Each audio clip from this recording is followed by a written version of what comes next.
ایک صحابی حضرت سعید بن عامر ہیں، حضرت عمر فاروق رضی اللہ تعالیٰ عنہ نے حضرت سعید بن عامر رضی اللہ تعالیٰ عنہ کو گورنر بنانا چاہتا حمص کا. نے کہا میں نہیں بنتا. فرمایا مجھے تم لوگوں نے بنا دیا ہے، خود گورنریاں بھی قبول نہیں کرتے. چلے گئے حضرت سعید بن عامر، گورنر بن گئے، صوبے کے گورنر.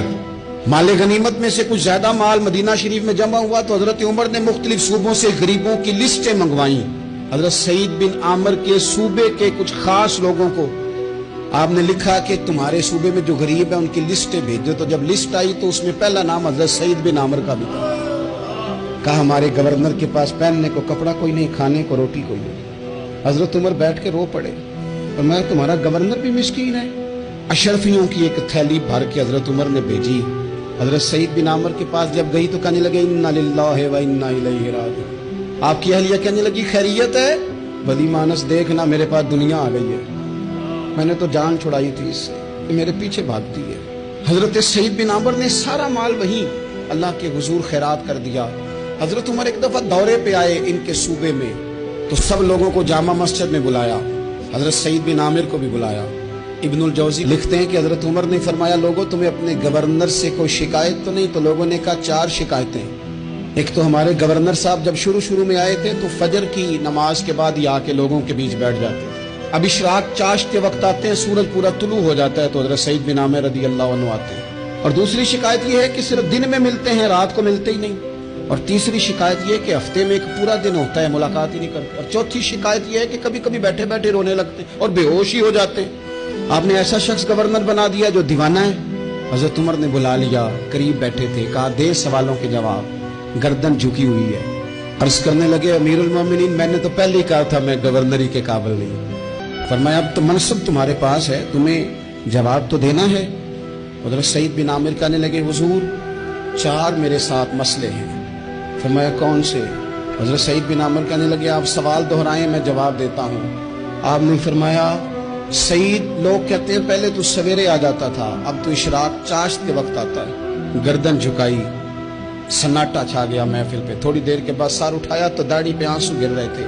فرمانے لگے حضور میرے گھر میں خادم کوئی نہیں، بیوی بیمار ہو گئی ہے. میں نہ سویرے اٹھتا ہوں، آٹا گوندتا ہوں، روٹیاں پکاتا ہوں، گھر میں جھاڑو دیتا ہوں، باہر آنے میں دیر ہو جاتی. پہلے جواب پر ہی لوگ رونے لگے، آنسو نکلنے لگے. حضرت عمر رضی اللہ تعالیٰ عنہ بھی روئے. پھر فرمایا کہ سعید تو دن کو ملتا ہے تو رات کو کیوں نہیں ملتا؟ اپنی داڑھی پکڑ لی. کہنے لگے عمر ساری سفید ہو گئی ہے، اب تو لگتا ہے پھل پک گیا ہے، پتہ نہیں وہ کب مجھے کہے گا واپس آ جا. میں نے نہ دن مخلوق کے لیے رکھا ہے، رات اپنے رب کے لیے رکھی ہوئی ہے، مجھے تکلیف نہ دی جائے. گورنر کی بات کر رہا ہوں. پھر کہا سعید یار ہفتے میں ایک دن ملتے کیوں نہیں؟ کہنے لگے عمر یہ میرے رب کے ساتھ پڑتا ہے، اسے نہ کھولا جائے. فرمایا نہیں آپ بتائیں. حضرت سعید بن عامر کہنے لگے غریب ہوں، ایک ہی جوڑا میرے پاس ہے، میں غریب ہوں. حضرت سعید بن عامر کہنے لگے ایک جوڑا ہے، ہفتے میں ایک دن دھو کے خشک ہونے کو ڈال لیتا ہوں، پھر بیوی کے کپڑے پہن کے بیٹھا رہتا ہوں.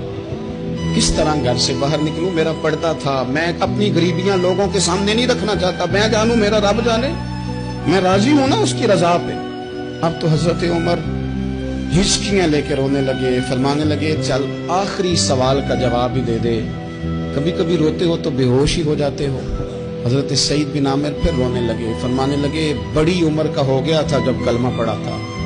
جب وہ پچھلے گناہ یاد آتے ہیں نا، میرے سامنے لوگوں نے حضرت حبیب بن عدی کو سزا دی تھی مکے میں، اور میں اس وقت مسلمان نہیں تھا، میں مدد نہیں کر سکتا. جب وہ وقت یاد آتا ہے تو برداشت سوچتا ہوں کیسے اللہ کے حضور جاؤں گا. دوستو دعا کرنا اللہ اس ملک کو بھی کوئی ایسا شخص عطا فرما دے